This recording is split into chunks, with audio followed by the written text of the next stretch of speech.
damag na nawawala ang anak ko. Bakit hanggang ngayon hindi niyo pa rin siya makita? Kung talagang nawawala ang anak niyo, mahanap at mahanap po natin siya. Paano kung talagang naglaya si Melissa at ayaw na niya magpakita? She's stable now. Napalabas na namin ng ibang tubig na nainom niya. Thank you din sa'yo dahil naagapan niya siya bago niya siya dinala dito sa ospital. Ang sabihin niyo, itinatago niyo lang po si Melissa. Lumayas kayo rito! Pero ma'am, alam niyo ba? Anong mangyari nawawala ang anak ko? Hindi lang dahil kayo narito! Dito! Dahil din sa inyo! Bitiwan mo nga ako! Labas ako dito! Miss! Bitawan mo ako! Ano nangyayari dito? Nagpipilit ko umalis eh. Miss! Taiwan mo nga ako! Palabasin niyo ako dito! May balita pong nakarating sa amin na may isang babaeng naka-wedding gown daw ang sinugod sa ospital ng San Martin. Puntahan natin siya, Ami. Bakit? Hindi ko naiintindihan. Hindi ko naiintindihan kung bakit ito nangyayari sa akin.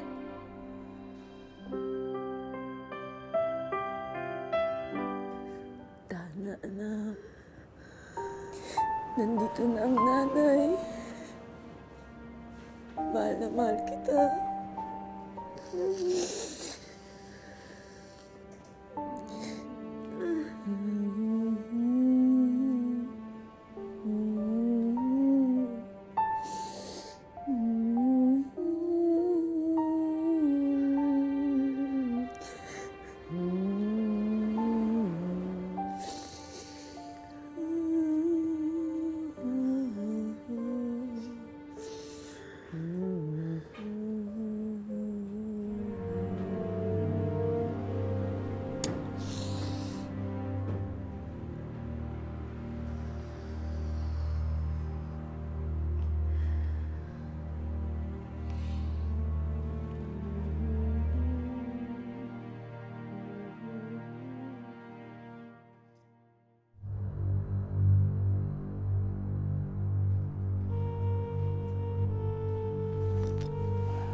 Ikaw daw ang nagligtas sa anak ko?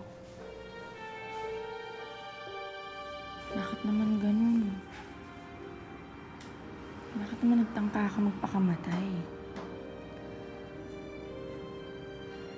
Mami, wala na sa akin si Roberto.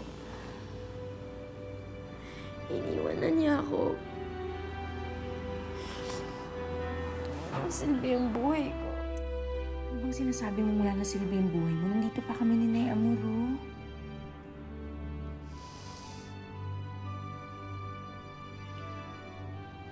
Salamat. Maraming salamat. Alam mo, hindi ko alam kung anong mangyayari sa akin kapag nawala ang anak ko. Kaya, salamat. Ginawa ko lang po kung ano yung nararapat. Siguro kahit sino naman nasa lugar ko, gagawin din yung ganun. Hulog ka ng langit sa amin. Felix po. Felix Rastro. Alam mo, napakalaki ng utang na loob namin sa'yo, Felix. Nabanggit kasi sa amin ng nurse na buong araw ka raw nagbantay kay Melissa. Hindi ka ba hinahanap sa inyo? Baka naman nakakaabala kami sa'yo. Sa pamilya mo. Asawa mo. Hindi po ako kasal. Wala akong asawa. Sa tita ko po ako nakatira. Ganun ba? Baka naman hinahanap ka na ng tita mo. Hindi naman sa pinapaalis kita, ha? Pero nandito na kasi kami ni Ami. Kami na lang magbabantay sa anak ko. Gusto ko rin po kasing bantayan si Melissa eh. Gusto ko rin makasigurado na hindi sayang ginawa kong pagliligtas sa kanya.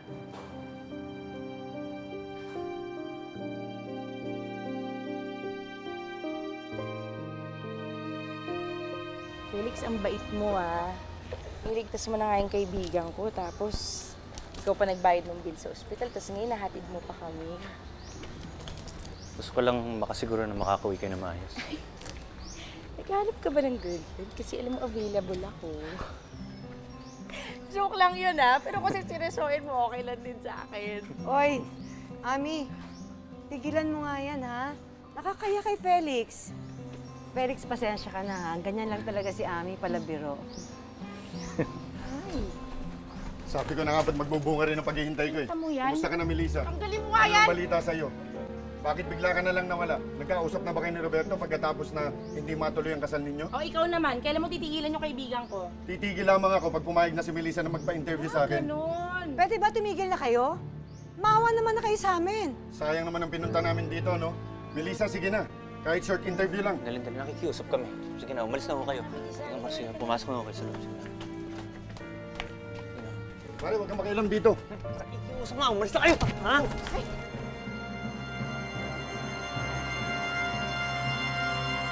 Ano? Kapag hindi kayo umalis dito, tatawag kami ng pulis! Trespassing kayo eh! Wala naman namin makakuha ng impormasyon. Wala akong pakialam, umalis kayo dito! Patayin niyo.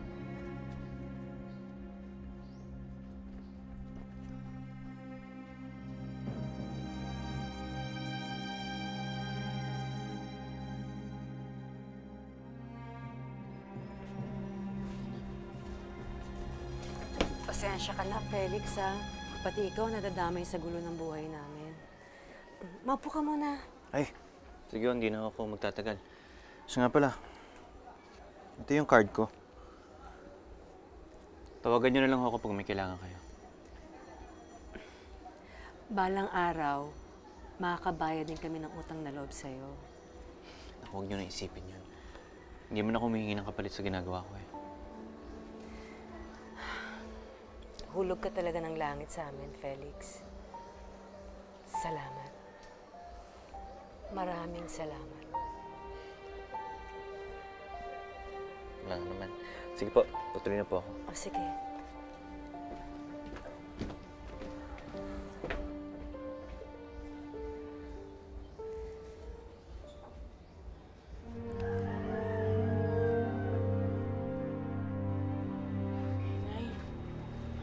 Na po ako. Sige, salamat. Ani, ha, mag-iingat ka. Melissa, balik na lang ako bukas, ha?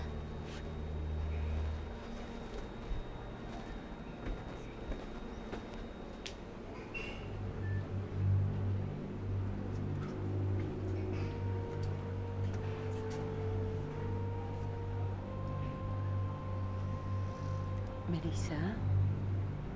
Anak? Dito ako matutulog sa tabi mo, ha? Nay, malaki na po ako. Hindi ko na kailangan. Kailangan kong tabihan ka. Dahil natatakot ako.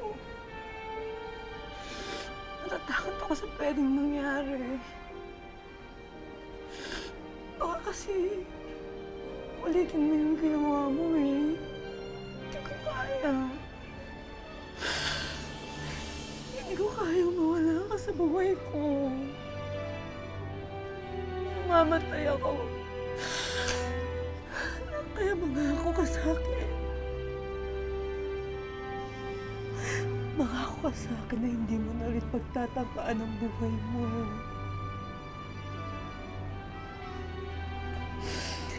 Nay, Mangako ka sa akin. opo. Hindi mo na ulit gagawin yung bagay na yun, ha? Opo, Nay.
katapusan ng buhay ko.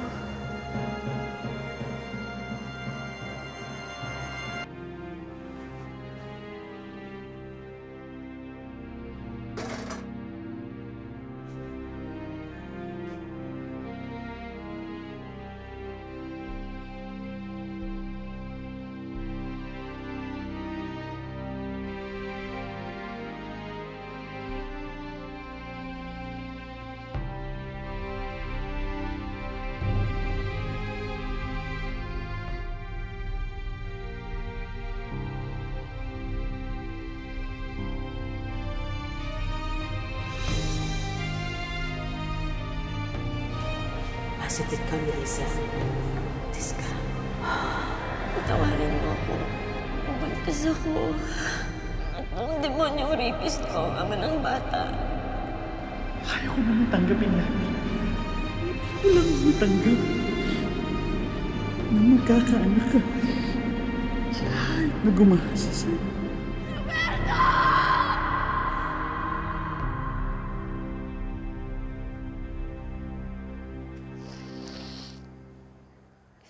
Kundi dahil sa batang to,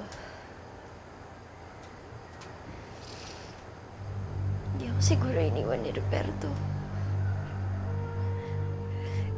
Kung hindi dahil sa sanggol na to,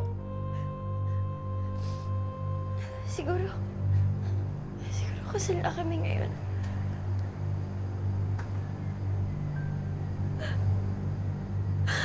At masaya na ako sa piling ng lalaking pinakamamahal ko.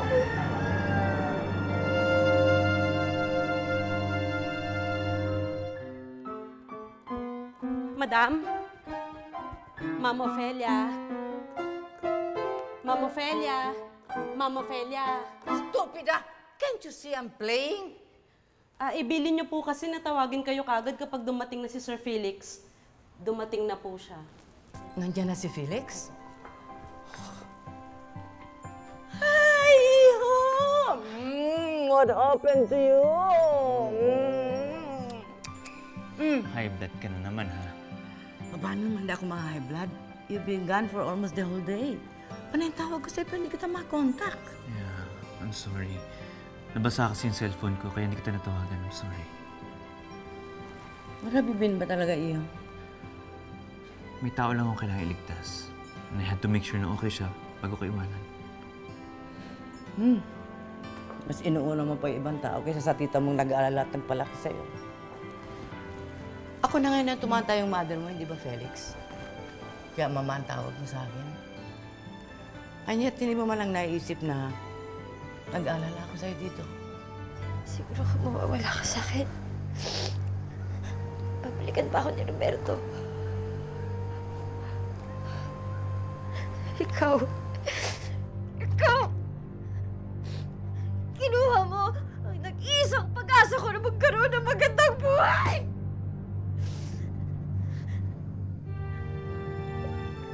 Nakalimutan ang pait na nangyari sa akin.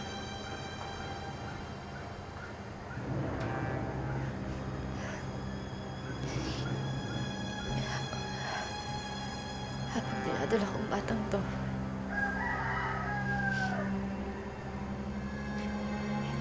hindi ko makakalimutan ang kakayupan na ginawa sa akin.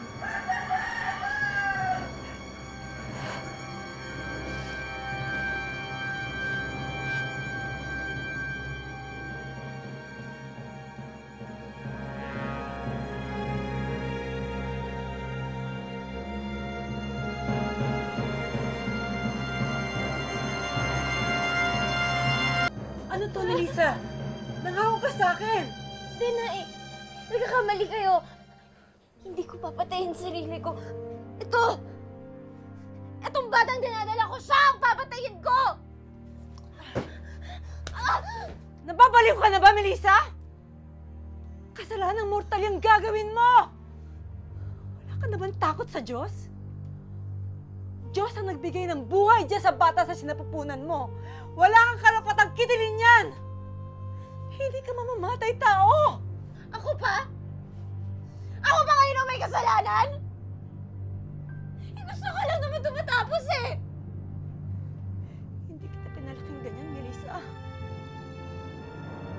Ano nangyayari sa'yo? Mama, she needed my help. She?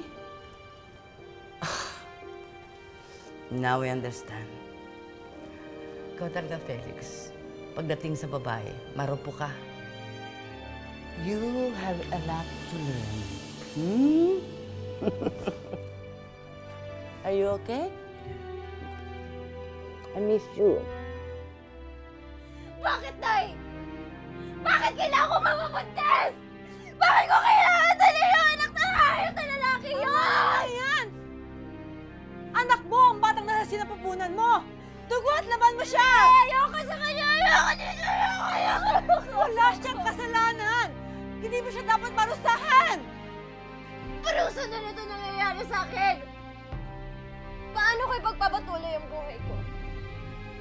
Kung sa araw-araw na ginawa ng Diyos, itong batang dinadala ko nagpapaalala sa akin ang pagbababoy na ginawa sa akin!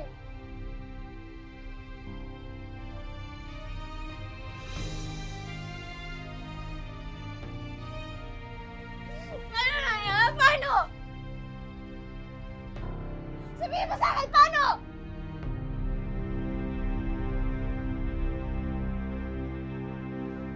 Nag-research po pala ako tungkol sa pinagdadaanan ni Melissa. Iba't iba po talaga ang reaksyon ng mga kagaya niya. Yung ginagawa ba niya, normal ba yun? Yung tangkahan niyang pagpapakamatay, yung hindi niya pagtanggap sa bata sa sinapupunan niya. Hindi ko masasabing normal, pero may mga kaso daw po talagang ganun. Swerte na nga lang ho tayo at nakakausap pa natin siya eh. Yung iba ho na tuluyan na raw hong nababaliw. Ewan ko ba, Ami? Ako ang nanay niya, pero pakiramdam ko wala akong silbi. Wala man lang akong magawa para mapagaang yung nararamdaman niya. May NGO daw ho na tumutulong sa mga kagaya ni Melissa. Subukan ho natin kayang dalhin siya doon. Baka ho sakaling may magawa sila para sa kanya. I'm glad na nakatulong ako sa inyo. Maraming salamat po sa donasyon niyo, Mrs. Sebastian. Malaking tulong po ito para sa mga kabainan dito sa shelter. Nako, just call me anytime kung meron kayong kailangan sa akin. Thank you po. O sige, kailangan natin mag-picture. Ayan, salamat. Thank you very much. Okay. Oh, kinunan niyo ba ako na maayos? Ha? Yung anggulo ko. Baka naman mamaya pa. Ay, ano pa bang ginagawa natin dito? Anak, sa lugar na ito, matutulungan ka nila. Sige ka na. O sige, ito ang para sa inyo. Tawagan niyo na lang ako pag lumabas na yan, ha? Oh! Buhay pa pala ang disgrasyada. Bilisan niyo naman ang kilos ninyo. Ang bagal-bagal para kayong mga pagong. Bababa na si Sir Felix. Siguradong gutom yon. Bilis! Good morning, Mama. Oh, good morning, Iho. Let's have breakfast. Come. Magdadrive-thru na lang ako. May pupuntahan pa ako. Sana naman ang lakad mo ngayon. Bibisitahin ko si Melissa. Oh, that woman that you saved. Hindi pa ba sapat na natulungan mo siya? If she needed money, then give it to her. Oh, come on. Kakamustahin ko lang siya, Mama. Pero babalik ako kagad. Okay? Bye. Felix! Felix! Felix! Oh! Tanga-tanga kayo dyan. Itapon niyo lahat dyan. Madami tatapon po namin. Bingi ka ba? Nawalan ako ng gana. At siguraduhin yung diretso sa basurahan yan at hindi sa mga bibig niyo, ha? Oho. Kung hindi, malilintikan kayo lahat sa akin. Buisit! Si Roberto po, nagbalik na po ba siya? Kung nandito ang anak ko, ano naman ang pakailan mo? Hindi ka na gusto ng anak ko, kaya huwag mo na siyang sundan pa. Gusto ko lang naman po sana siya. Pwes hindi ka na gusto ng anak ko at kahit sinong lalaki, hindi ka na gusto. Dahil ang dumi-dumi mo na. Para anak. Yan! Mula pa! Ang halos ka! Wala kang karapatang paspitan!